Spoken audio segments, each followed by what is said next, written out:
Ciao a tutti, sono Giuseppe Lucetto, per tutti Beppe. Sono di Cittadella, Padova, e faccio 52 anni fra poco, a ottobre. E sono qui a registrare oggi in studio con gli Explorer, il nostro gruppo tributo agli U2, nato da poco, insieme a tre amici. E che dirvi, sono 20 anni più di 20 anni che suono U2, prima con un progetto Velvet Dress, che è nato con me da quando io ho fatto parte per 20 anni fino a 2 anni fa.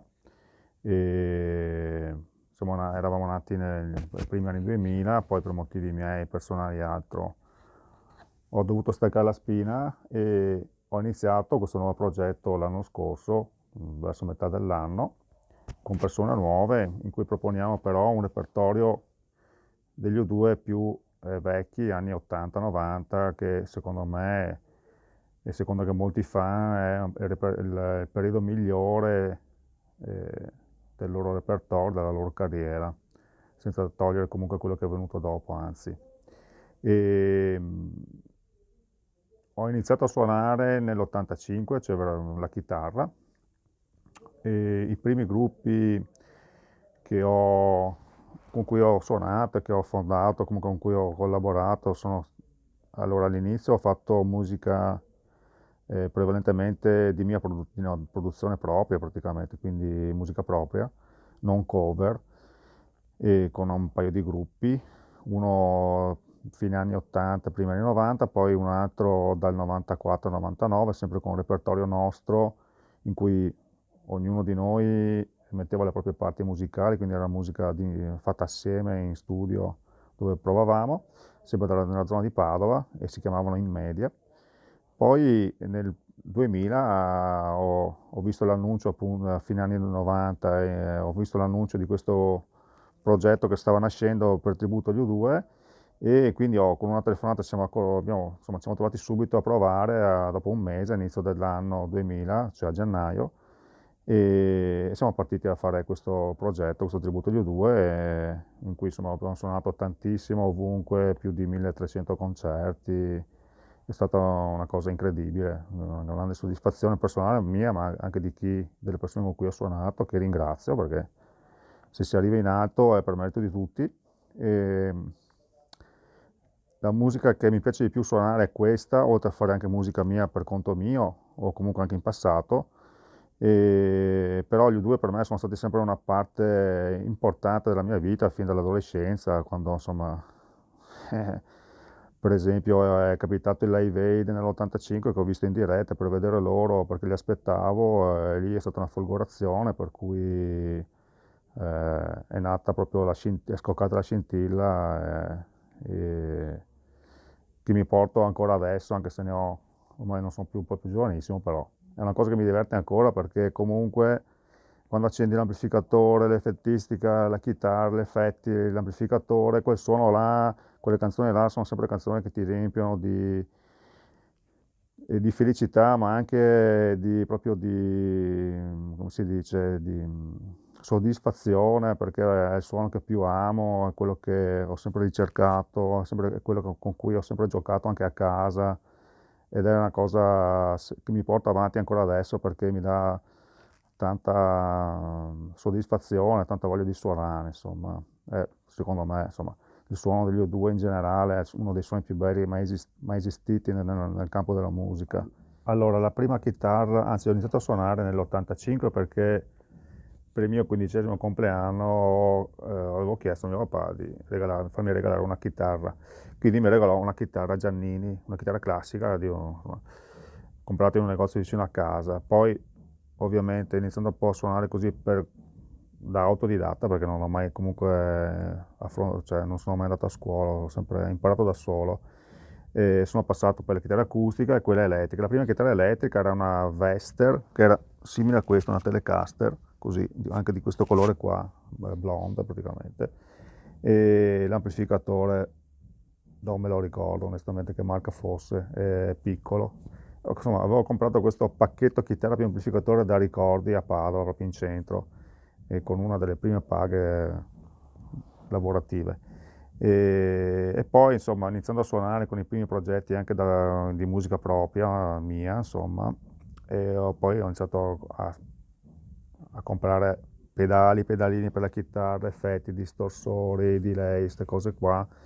per insomma iniziare a affrontare il percorso della ricerca del suono e tutto quello che serve per arricchire il suono della chitarra, insomma. Ecco, e poi ho iniziato comunque sempre a spendere soldi, diciamo, in varie strumentazioni, quindi amplificatori, ma insomma chitarre, effettistica insomma, dagli anni 90 in poi, quindi spesso cambiavo anche strumentazione passando da marche tipo Zoom, Rocktron, altre cose, Digitech, pedaliere o rack. Diciamo che però la parte più importante è stata fine anni 90, inizio 2000, quando ho iniziato a suonare, insomma, abbiamo creato questo progetto di tributo agli U2 in cui mi sono messo più seriamente, più convinto alla ricerca del suono che serviva per fare bene la musica degli U2 e quindi lì ho investito un po' soldi in strumentazioni, in chitarre, amplificatori e nell'effettistica, andando in giro per quasi 20 anni o poco meno con rack a 12 unità, con dentro l'effettistica che serve per ricreare al meglio il suono degli U2, quindi delay e altri processori, pedali, pedalini, switcher e la pedaliera che gestisce tutto, che ho ancora a casa, ma attualmente non muovo più perché purtroppo per età e per altri motivi faccio fatica a portarmela in giro, quindi sono passato adesso attualmente a una soluzione un po' più pratica che mi dia comunque garanzia di avere comunque una buona qualità di suono finale. Quindi attualmente sto usando questa pedaliera da qualche anno, che è una Fractal AX8 con il suo pedale di espressione e il Digitech Whammy che serve per il whammy pedal, cioè quell'effetto che crea l'ottava così praticamente in qualche canzone, e l'accordatore che è un TC Electronic. Della pedaliera però uso solo la parte di effettistica perché questa è una pedaliera moderna che simula anche il suono degli amplificatori, che comunque ho sperimentato, ma a me piace comunque avere suono di vecchio stampo, sempre il suono dell'amplificatore sul palco o comunque in giro, microfonato, perché a me piace il suono dell'ampli. L'amplificatore è con me dal 2005, è una C30 del 69, quindi è vecchissimo, ed è l'amplificatore praticamente, è un compagno di viaggio incredibile, è stato con me per più di 1000 concerti, non ha mai avuto un attimo di esitazione, non ha mai avuto problemi ed è un suono incredibile. Quando lo collego anche così senza effettistica, solo con la chitarra, ha sempre un suono che è particolarmente figo, come si dice. L'amplificatore è un amplificatore valvolare, quindi ovviamente ha bisogno di manutenzione quando c'è la valvola che si scarica, che diminuisce la sua dinamicità, quindi va fatta ogni tanto quando c'è bisogno la manutenzione con la sostituzione delle valvole. Fortunatamente io non ho mai avuto altri problemi più gravi perché gli amplificatori vecchi comunque sono belli per il suono, ma sono delicati perché sono costruiti a mano e quindi è possibile che con il tempo si esauriscono le componentistiche, che sono le valvole piuttosto che i condensatori, o anche o nell'ipotesi più grave magari che si rompa un trasformatore o un ingresso in uscita, quindi purtroppo è il rischio che si corre, però dall'altra parte il risvolto della medaglia è che il suono che hanno questi amplificatori difficilmente lo trovi in macchine digitali, anche se arrivano comunque a un'eccellente qualità di suono. Questi sono amplificatori, questo come i Fender, come gli amplificatori degli anni 60, eccetera, sono particolarmente belli e hanno questa caratteristica di suono che si riconosce subito, quindi difficilmente trovi qualcosa di meglio da portare su un palco, che sia un Vox AC30 che sia un Fender vecchio o altre marche, insomma, quindi per me da chitarrista per me il suono deve essere l'amplificatore, la chitarra d'amplificatore, quindi finché posso me lo porto sempre dietro, sì. Io dal vivo uso solo questo, poi a casa ho comunque un altro piccolo amplificatore, ma in realtà uso sempre questo. L'altro che ho a casa è solo un po', diciamo, la sostituzione di questo nel caso questo avesse problemi, ma fortunatamente non ne ho mai avuti, quindi... No, è la stessa marca, però è più piccola, è una C15, ha fatto sempre a mano perché è una riedizione, suona benissimo, però ha un suono un po' più aggressivo rispetto a questo, è un po' più moderno, diciamo, un po' più spigoloso. Questo invece ha un suono proprio degli AC30 degli anni 60, bello pieno, caldo, e quindi finché posso me lo porto dietro, insomma. Poi quando sarà ora andrà in pensione anche lui. Allora, le chitarre, tanto non sono tutte quelle che ho perché alcune le ho lasciate a casa perché per registrare oggi servivano queste e ho portato queste. Questa è una delle prime chitarre che ho comprato, prime, in realtà poi ne ho cambiate più di qualcuna, però insomma questa è già con me da quasi 20 anni. È una Squire Stratocaster dei primi anni 80, quando la Fender, che è americana,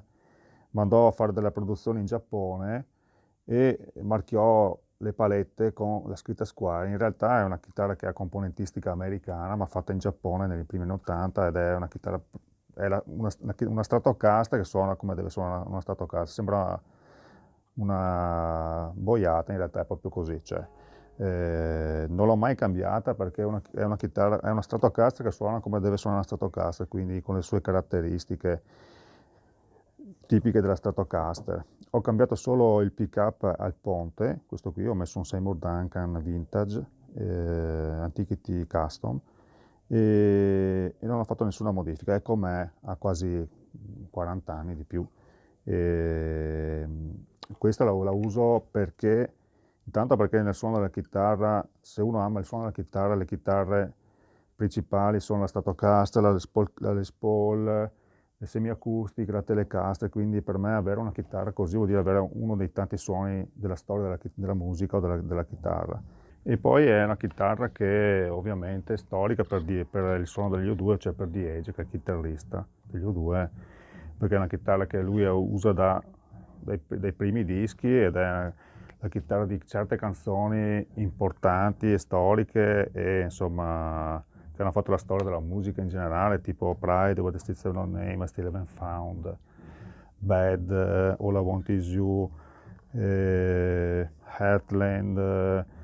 per tantissime canzoni, Sunday Bloody Sunday, che insomma la conoscono tutti, quindi è una chitarra imprescindibile per suonare gli U2, o anche per suonare la musica in generale. L'altra chitarra che mi porto sempre dietro, immancabile, è questa, che è una Les Paul Custom della Gibson, che è del 94 mi pare. Anche questa è con me da più di quasi 20 anni. Questa nasce bianca, però si è ingiallita con il tempo, quindi è diventata color crema praticamente. Anche questa è originale tranne i pick-up, che ho messo due Gibson 57 Classic, per avere un suono un po' più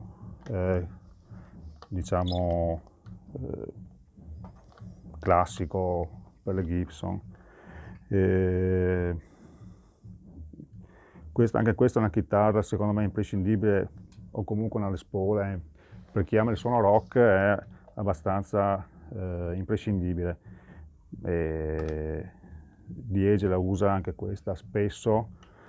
per canzoni già dagli anni 80 tipo Exit, oppure nel periodo di Zoo TV, Acton Baby per Until the End of the World. Da vivo la usa per New Year's Day,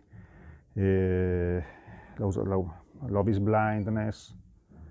quindi anche questa è una chitarra che per fare gli U2 è imprescindibile, ma insomma anche per fare la musica in generale rock, diciamo. Questa invece è una Telecaster, questa è una Telecaster messicana dei primi fine anni 90 credo, mi pare.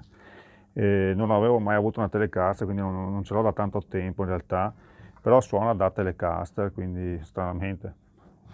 Sembra un gioco di parole, però. E è una chitarra che di Edge non usa tantissimo, anche questo comunque fa parte della storia della chitarra in sé, o comunque della musica, per esempio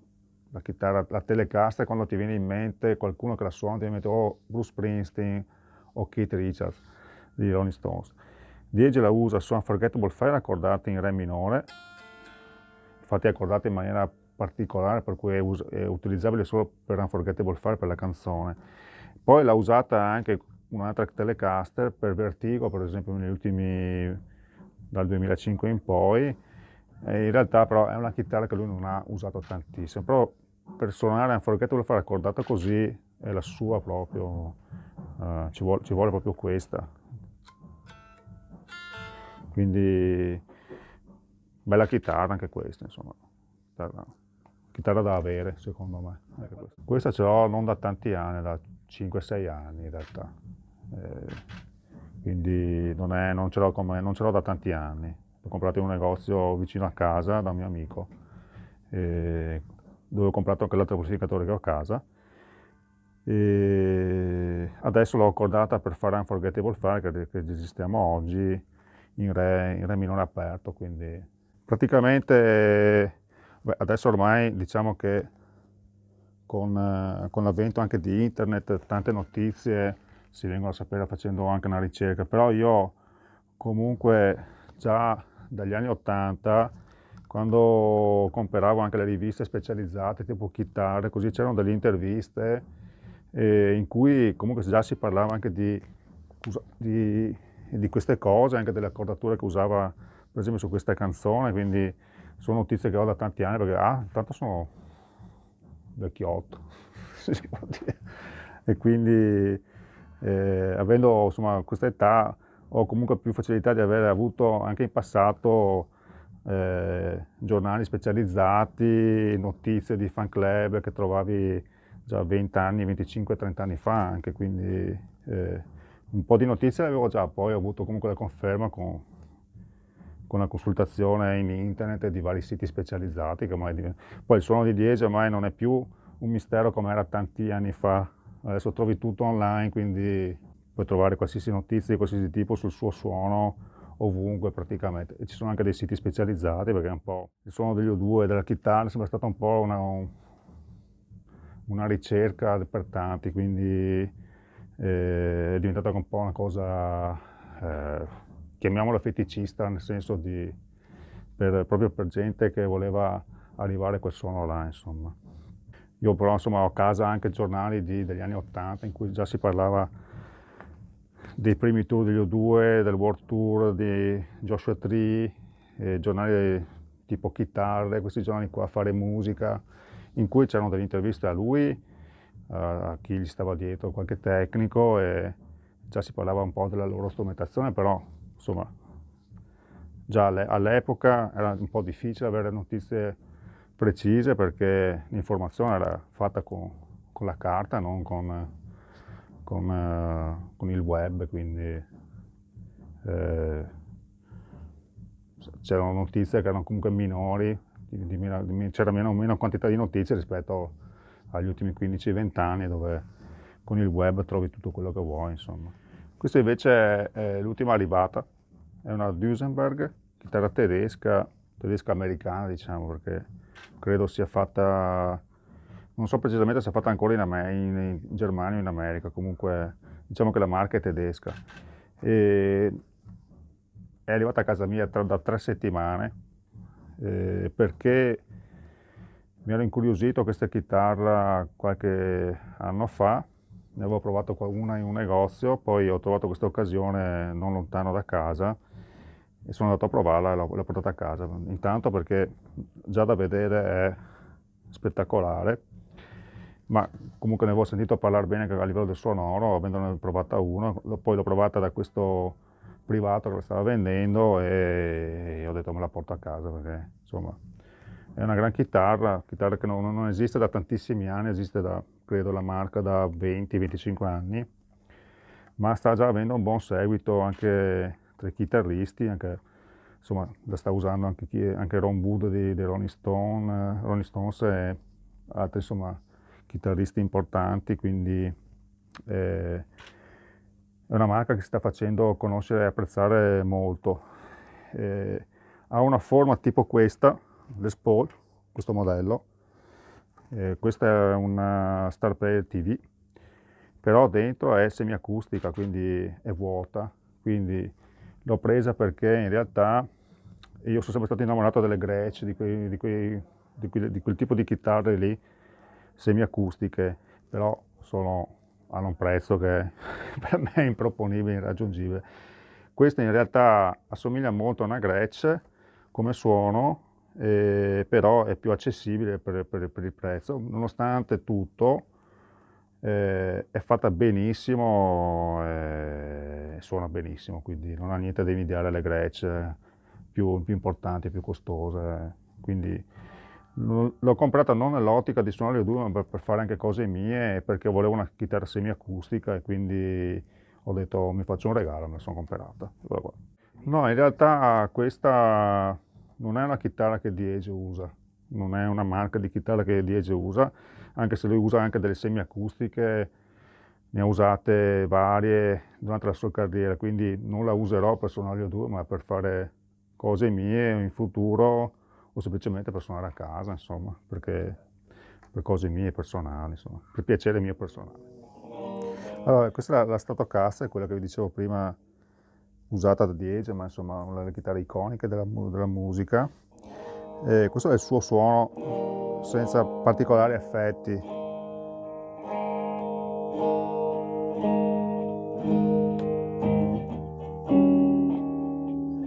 E per suonare bad diventa così.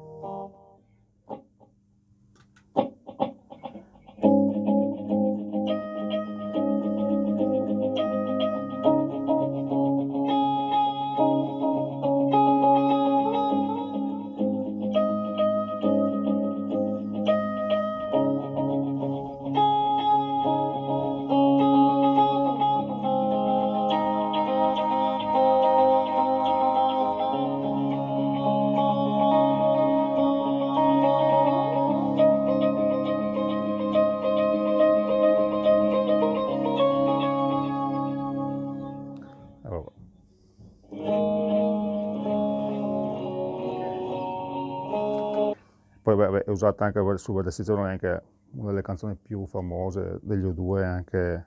in generale della storia della musica rock.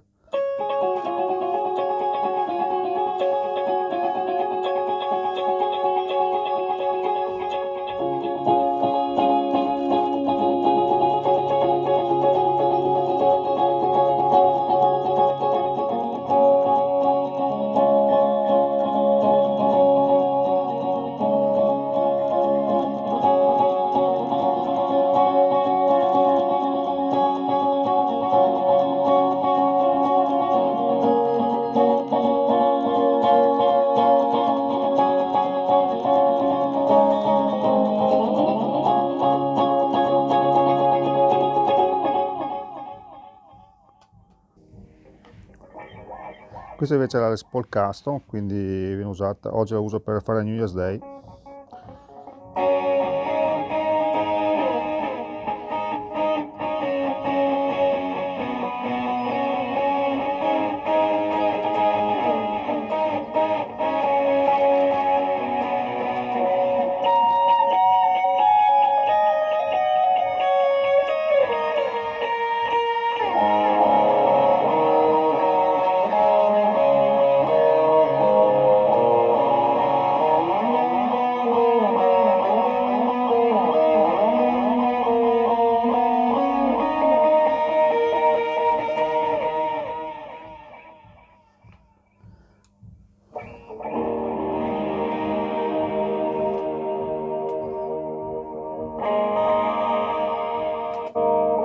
Oppure per canzoni tipo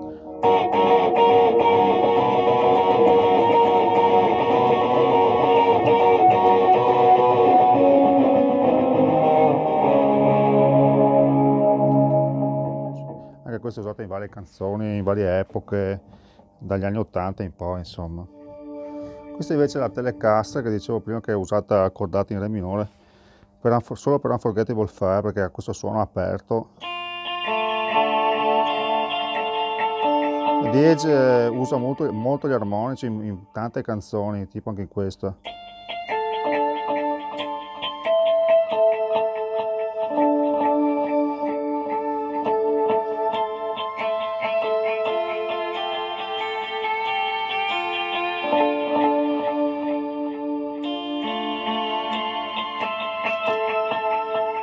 E poi c'è una parte di chitarra che è suonata con l'ibò, che è questo strumento che si usa per tenere la nota all'infinito.